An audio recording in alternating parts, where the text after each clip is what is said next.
Great ব্রিটেনের সম্মাননা পুরস্কার নিয়ে কথা উঠলেই নাইটহুড বা OBE উপাধির কথাই আমাদের মনে আসে বেশি। না বাংলাদেশের অন্তর্বর্তী সরকারের প্রধান উপদেষ্টা ডক্টর মোহাম্মদ ইউনূস নাইট বা OBE পাচ্ছেন না, তার দপ্তর থেকে বলা হয়েছে তিনি কিং চার্লস হারমোনি অ্যাওয়ার্ড পেতে যাচ্ছেন।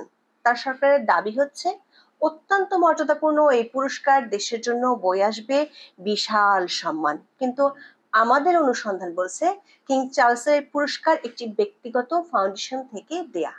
এটি ব্রিটিশ রাজতন্ত্র ও সরকারিভাবে স্বীকৃত কোনো পুরস্কার নয়। এমনকি হারমোনি নামে যে পুরস্কার দেওয়া হচ্ছে সেটি আদৌ হারমোনি কিনা সে বিষয়ে সন্দিহান খোদ BBC সহ একাধিক ব্রিটিশ গণমাধ্যম।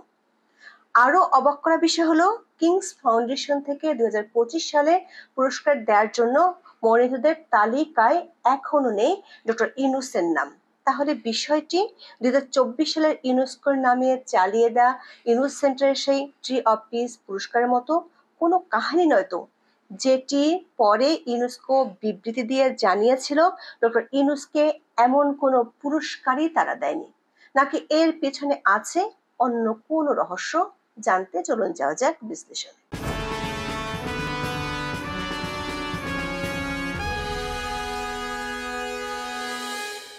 বাংলাদেশের অন্তর্বর্তী সরকার প্রধান উপদেষ্টা ডক্টর মোহাম্মদ ইউনূস 4 দিনের সফরে যুক্তরাজ্যের উদ্দেশ্যে রওনা দিয়েছেন। তার প্রেস উইং এর পক্ষ থেকে বলা হয়েছে ইংল্যান্ডে 12 জুন তিনি কিং চার্লস হারমোনি অ্যাওয়ার্ড গ্রহণ করবেন। বাংলাদেশ সরকার পক্ষ থেকে দাবি করা হচ্ছে কিং চার্লস হারমোনি অ্যাওয়ার্ডটি অত্যন্ত মর্যাদাপূর্ণ একটি পুরস্কার। বলা হচ্ছে এটি দেশের জন্য বিশাল সম্মান বয়ে আনবে। ডক্টর ইউনূস রাজকীয় অনুষ্ঠানে ব্রিটেনের রাজা তৃতীয় চার্লসের হাত থেকে এই সম্মাননা নেবেন বলে জানানো হয়েছে। কিন্তু প্রশ্ন হলো এই কিং চার্লস হারমোনি অ্যাওয়ার্ড আসলে কতটা মর্যাদাপূর্ণ? আন্তর্জাতিক মহলে এর গুরুত্বই বা কতটুকু? আন্তর্জাতিক সংবাদ মাধ্যম এমনকি ব্রিটিশ মিডিয়াতেও এই পুরস্কার নিয়ে তেমন কোনো আলোচনা আমরা দেখিনি। দ্য কিংস ফাউন্ডেশনের পক্ষ থেকে এই পুরস্কার দেওয়া শুরু হয়েছে গত বছর থেকে। 2024 সালের 12 জুন BBC সহ একাধিক ব্রিটিশ সংবাদ মাধ্যম এই পুরস্কারটি নিয়ে খবর প্রকাশ করেছিল। সেসব খবরে হারমোনি শব্দটিকে গ্রহণ করেনি ব্রিটিশ সংবাদ মাধ্যমগুলো। তারা বিশেষ বন্ধনীর মধ্যে শব্দটি রেখে খবরগুলো প্রকাশ করেছিল। এই কিং চার্লস হারমোনি অ্যাওয়ার্ড জিনিসটা আসলে কি? এই পুরস্কারটি দেয় দ্য কিংস ফাউন্ডেশন নামের একটি দাতব্য প্রতিষ্ঠান। তাদের ওয়েবসাইটে দেওয়া তথ্য অনুযায়ী এটি কিং চার্লস এবং তার ফাউন্ডেশনের একটি ব্যক্তিগত উদ্যোগ। রাজা তৃতীয় চার্লস 1990 সালে প্রিন্স অফ ওয়েলস থাকাকালীন সময় এই দাতব্য প্রতিষ্ঠান প্রতিষ্ঠা করেন।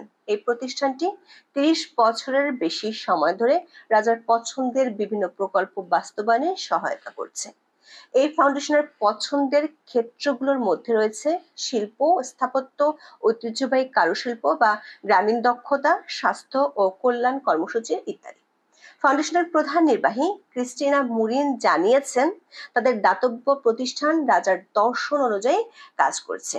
তারা শিক্ষা, দক্ষতা এবং প্রশিক্ষণ কর্মসূচির মাধ্যমে সারা বিশ্বের শিক্ষার্থীদের সহায়তা দেয়।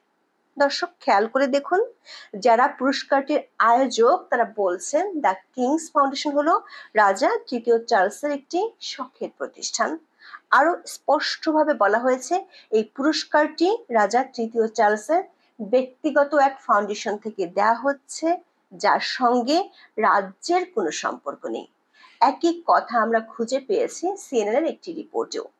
অর্থাৎ এটি ব্রিটিশ রাষ্ট্রের পক্ষ থেকে দেওয়া কোনো রাষ্ট্রীয় বা রাজকীয় সম্মাননা নয়, বরং রাজার ব্যক্তিগত দাতব্য প্রতিষ্ঠানের পক্ষ থেকে দেওয়া একটি পুরস্কার।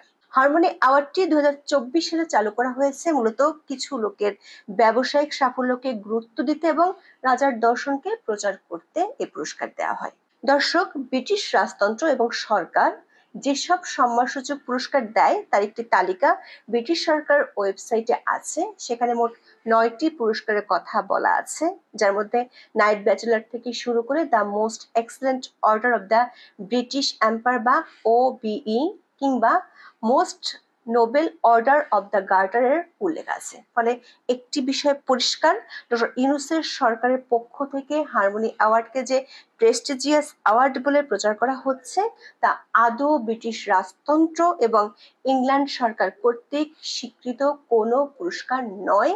এমনকি ব্রিটিশ কোনো ওয়েবসাইটে এই পুরস্কারটিকে সম্মানজনক পুরস্কার হিসেবে বিবেচনায় নেওয়া হয়নি এখনো। 2024 সালে প্রথমবার পুরস্কৃতদের তালিকায় যারা ছিলেন তাদের মধ্যে একমাত্র বান কি মুন বিশ্বব্যাপী পরিচিত। মূলত বিশেষ ব্যক্তিত্ব হিসেবে জাতিসংঘের সাবেক মহাসচিবকে পুরস্কার দেওয়ার কারণে গত বছর কিছু প্রতিবেদন ছাপা হয় সংবাদ মাধ্যমে। যে প্রতিবেদনটির কথা আমরা উল্লেখ করেছিলাম কিছুক্ষণ আগে, সিএনএনের ওই প্রতিবেদনে লেখা আছে 75 বছর বয়সী রাজা তৃতীয় চার্লস কিংস ফাউন্ডেশনের প্রথম পুরস্কার বিতরণী অনুষ্ঠানে যোগ দিয়েছেন। রয়্যাল নিউজ নিয়ে আগ্রহ বিবেচনায় রেখে সিএনএন পাঠকদের জন্য একটি প্রতিবেদন প্রকাশ করছে। দর্শক, খেয়াল করে দেখুন, পুরস্কারের মর্যাদা বিবেচনা করে নয়, রাজ পরিবারের একটি অনুষ্ঠান হিসেবে গত বছর প্রতিবেদন করেছিল সিএনএন। ওই প্রতিবেদনে পরিষ্কার উল্লেখ করা হয় দ্য কিংস ফাউন্ডেশন রাজা তৃতীয় চার্লসের একটি শখের প্রতিষ্ঠান। মূলত কিংস ফাউন্ডেশন থেকে যাদের ফেলোশিপ দেওয়া হয় তাদের সাফল্যকে বিবেচনায় রাখতে চায় দ্য কিংস ফাউন্ডেশন, আর সেই দিকটির উপর জোর দিতেই গত বছর চালু করা হয় কিং চার্লস হারমোনি অ্যাওয়ার্ড। দর্শক, গত বছরের তালিকা পর্যালোচনা করে আমরা দেখেছি সেখানে একমাত্র বান কি মুন ছাড়া উল্লেখযোগ্য কেউ নেই। অনুষ্ঠানের প্রচার বাড়াতে জড়ো করা হয় বিভিন্ন ক্ষেত্রে নামি দামি কিছু তারকাকে। পুরস্কার বিতরণ করেন ফুটবল কিংবদন্তি ডেভিড বেকহাম, অভিনেত্রী Sienna Miller, fashion editor Edward Enninful, supermodel Naomi Campbell এবং শেফ রেমন্ড ব্লাঙ্কের মতো তারকারা। আর যেসব ব্যক্তি অথবা প্রতিষ্ঠান পুরস্কার পায় আন্তর্জাতিক অঙ্গনে, তারা বলতে গেলে অপরিচিত। ইনোভেশন অ্যান্ড প্র্যাকটিস ক্যাটাগরিতে পুরস্কৃত হয় রোমানিয়ার ঐতিহাসিক ভবন রক্ষায় কাজ করা প্রতিষ্ঠান ambulance for monuments. Teaching award লন্ডনের রয়্যাল একাডেমি অফ আর্ট থেকে চারুকলায় ডক্টরেট করা ডেভিড ক্রান্সউইক। দর্শক, ডেভিডের যোগ্যতা সম্পর্কে লেখা হয়েছে তিনি ঐতিহ্যবাহী চিত্রকলার কৌশল নিয়ে একটি বই লিখছেন এবং তিনি এ বিষয়ে শিক্ষক। অন্যদিকে গত বছর উদীয়মান প্রতিভা ক্যাটাগরিতে পুরস্কার পান দ্য কিংস ফাউন্ডেশনের চারুকলা স্নাতক কাদিজা ডাম্বুয়া। অর্থাৎ শিক্ষার্থীদেরও এ পুরস্কার দিচ্ছে চার্লস ফাউন্ডেশন। আবার তরুণ উদ্যোক্তা পুরস্কার পান কিংস ফাউন্ডেশনের সাবেক শিক্ষার্থী ইসাবেলা পেনিংটন অ্যাডমিট। তিনি দ্য কিংস ফাউন্ডেশনের পছন্দ অনুযায়ী পোশাকের ব্র্যান্ড তৈরির জন্য কাজ করছেন। আবার আন্তর্জাতিক প্রভাব ক্যাটাগরিতে পায় জ্যামাইকার একটি শহরে চার্লসের পছন্দসই অবকাঠামো নির্মাণে কাজ করার প্রতিষ্ঠান the rose town foundation for the built environment. আবার অ্যাডভোকেট অব দ্য ইয়ার ক্যাটাগরিতে পুরস্কার পান জেমি অলিভার এবং জিমি ডোহার্টি।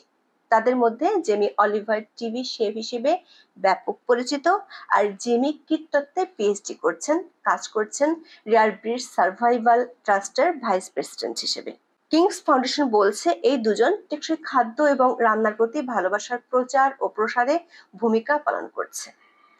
গত বছর কর্পোরেট চ্যাম্পিয়ন পুরস্কার পায় নবায়নযোগ্য বিদ্যুৎ উৎপাদক প্রতিষ্ঠান অক্টোপাস এনার্জি। আর বর্ষসেরা অংশীদারিত্ব পুরস্কার দেওয়া হয় ইউনিভার্সিটি কলেজ অফ স্টেট ম্যানেজমেন্টকে। প্রশ্ন হলো, রাজা তৃতীয় চার্লসের ব্যক্তিগত পছন্দ ও ইচ্ছা পূরণে কাজ করা টেলিভিশনের রন্ধনশিল্পী থেকে শুরু করে তার প্রতিষ্ঠানে লেখাপড়া করার শিক্ষার্থীরা যেখানে পুরস্কারটি পাচ্ছেন, সেখানে সেটি আন্তর্জাতিকভাবে মর্যাদাপূর্ণ পুরস্কার থাকে কি করে? সরকারি খরচে যুক্তরাজ্য গিয়ে ডক্টর ইউনূস ব্যক্তিগত পর্যায়ে একটি পুরস্কার লাভ করলে তাতে দেশের কি লাভ? আবার এই পুরস্কার পাওয়ার প্রধান শর্তই হলো রাজা তৃতীয় চার্লসের স্বপ্ন পূরণের জন্য কাজ করা। আমাদের প্রশ্ন হলো, ডক্টর মোহাম্মদ ইউনূসের মাধ্যমে কোন স্বপ্ন পূরণ হচ্ছে ব্রিটিশ রাজের? তবে এখানে একটি কিন্তু আছে। দ্য কিংস ফাউন্ডেশন এ বছরে পুরস্কারের জন্য মনোনীতদের যে তালিকা তাদের ওয়েবসাইটে প্রকাশ করেছে, সেখানে নেই ডক্টর মোহাম্মদ ইউনূসের নাম। ফাউন্ডেশনের ওয়েবসাইটে 21শে মে এর তালিকা প্রকাশ করা হয়। এতে দেখা যাচ্ছে এবছর এমার্জিং ট্যালেন্টেড ক্যাটাগরিতে পুরস্কার পাচ্ছেন এমিলি হার্স্ট, নেল কানিংহাম এবং রুয়াদ থমসন। এর মধ্যে এমিলি কিংস ফাউন্ডেশন থেকে শিখেছেন খড় দিয়ে ঐতিহ্যবাহী টুপি বানানোর কৌশল। অন্যদিকে আয়ারল্যান্ডের নেল কানিংহাম একজন স্বশিক্ষিত ঐতিহ্যবাহী সাইন রাইটার, আর রুয়াদ থমসন কিংস ফাউন্ডেশন থেকে হসপিটালিটি ট্রেনিং প্রোগ্রামে সম্প্রতি স্নাতক শেষ করেছেন। দর্শক, অন্তর্বর্তী সরকারের দাবি সত্যি হলে এবার টুপি কারিগর ও সাইন রাইটারের সঙ্গে এক মঞ্চ থেকে পুরস্কার গ্রহণ করবেন বাংলাদেশ সরকারের প্রধান উপদেষ্টা ডক্টর মোহাম্মদ ইউনূস। আর এই পুরস্কারকে মর্যাদাপূর্ণ হিসেবে প্রচার করছে দেশের সব সংবাদ মাধ্যম। আন্তর্জাতিক প্রভাব ক্যাটাগরিতে পুরস্কার পাচ্ছে 3টি প্রতিষ্ঠান। এগুলো হলো ফ্যাশন কাউন্সিল জার্মানি, অলাভজনক উদ্যোগ অকেজো রেসিডেন্সি এবং কমনওয়েলথভুক্ত 5টি অঞ্চলের জাতীয় স্থাপত্য সংস্থাগুলোর সংগঠন কমনওয়েলথ অ্যাসোসিয়েশন অব আর্কিটেক্টস। দর্শক, কিংস ফাউন্ডেশনের প্রকাশ করা তালিকায় আমরা ডক্টর মোহাম্মদ ইউনূসের নাম পাইনি। হতে পারে তিনি হয়তো বান কি মুনের মতো বিশেষ ব্যক্তিত্ব ক্যাটাগরিতে শেষ পর্যন্ত পুরস্কার পাবেন। বিষয়টি নিয়ে জানতে আমরা কিংস ফাউন্ডেশনকে ইমেল করেছিলাম, কিন্তু এই ভিডিও তৈরি করা পর্যন্ত কোনো উত্তর পাইনি। ইমেলের সত্যতা জানার চেষ্টার কারণ হলো 2024 সালে একটি আন্তর্জাতিক পুরস্কার নিয়ে মিথ্যা তথ্য দিয়েছিল ডক্টর ইউনূসের প্রতিষ্ঠান ইউনূস সেন্টার। 2024 সালের 21শে মার্চ ইউনূস সেন্টার একটি প্রেস বিজ্ঞপ্তি দিয়ে দাবি করেছিল আজারবাইজানের বাকুতে অনুষ্ঠিত একাদশ গ্লোবাল বাকু ফোরাম বা বাকু সম্মেলনের সমাপনী দিনে ডক্টর ইউনূস ইউনেস্কোর ট্রি অফ পিস পুরস্কার পেয়েছেন। 2024 সালের 27শে মার্চ ঢাকার ইউনেস্কো সেন্টার থেকে প্রেস রিলিজ দিয়ে জানানো হয়, শান্তিতে নোবেল বিজয়ী অর্থনীতিবিদ অধ্যাপক ডক্টর মোহাম্মদ ইউনূস ইউনেস্কোর দ্য ট্রি অফ পিস পুরস্কার পাওয়ার খবরটি সত্য নয়। প্যারিসের ইউনেস্কো সদর দপ্তর ডক্টর ইউনূসের এই পুরস্কার পাওয়ার বিষয়ে একেবারেই অবহিত নয়। এটি প্রতারণামূলক এবং পরিকল্পিত মিথ্যাচার বলেও দাবি করা হয়েছিল ওই বিজ্ঞপ্তিতে। আসল ঘটনা ছিল ডক্টর ইউনূসকে ট্রি অফ পিস নামক একটি ভাস্কর্য স্মারক বা সম্মাননা প্রদান করেছিলেন ইসরায়েলি ভাস্কর্য শিল্পী মিস হেদবা সের। মিস হেদবা ছিলেন ইউনেস্কোর শুভেচ্ছা দূত। তবে ইউনূস সেন্টার থেকে পরে যে ব্যাখ্যা দেওয়া হয়েছে তাতে জানানো হয়েছিল হেদবা তাদের জানিয়েছিলেন ইউনেস্কো এই পুরস্কার দিয়েছিল, কিন্তু হেদবা বলেছিলেন ডক্টর মোহাম্মদ ইউনূসকে ট্রি অফ পিস প্রদানে ইউনেস্কোর কোনো সম্পৃক্ততা ছিল না। কিং চার্লস হারমোনি অ্যাওয়ার্ডটিকে একটি প্রতিষ্ঠিত, বিশ্বব্যাপী স্বীকৃত এবং রাষ্ট্রীয়ভাবে অত্যন্ত মর্যাদাপূর্ণ সম্মাননা হিসেবে আখ্যায়িত করার সপক্ষে জোরালো প্রমাণ পাওয়া যায় না। এটি বরং কিং চার্লসের ব্যক্তিগত ফাউন্ডেশনের লক্ষ্য ও কার্যক্রমের সঙ্গে জড়িত ব্যক্তি ও প্রতিষ্ঠানকে দেওয়া একটি নতুন পুরস্কার। অনুষ্ঠানকে আকর্ষণীয় করার জন্য হয়তো কিছু পরিচিত মুখকে আমন্ত্রণ জানানো হয়েছে, যা এক ধরনের প্রচারণার অংশ। প্রশ্ন হলো, ব্রিটেনের রাজা তৃতীয় চার্লসের ব্যক্তিগত স্বপ্ন পূরণের একটি ফাউন্ডেশন থেকে এই পুরস্কার যদি পাওয়াও যায় তাতে দেশের কি লাভ? আবার কিংস ফাউন্ডেশন পুরস্কারের জন্য মনোনীতদের তালিকা প্রকাশ করে যা লিখেছে সেটি অন্য একটি দেশের সরকার প্রধানের জন্য রীতিমতো অসম্মানজনক। এই পুরস্কারের লক্ষ্য বিশ্বজুড়ে টেকসই সম্প্রদায় গড়ে তোলা এবং জীবনকে রূপান্তর করা। প্রশ্ন হলো, ডক্টর ইউনূস কিভাবে এই ফাউন্ডেশনের সঙ্গে যুক্ত অথবা এর অংশীদার? ফাউন্ডেশনের কোন লক্ষ্য বাস্তবায়নের জন্য তিনি এবছর এই পুরস্কার পেতে যাচ্ছেন? এখন এ পর্যন্ত। সবাই ভালো থাকুন, সুস্থ থাকুন, নিরাপদে থাকুন। দেখা হবে আগামী পর্বে।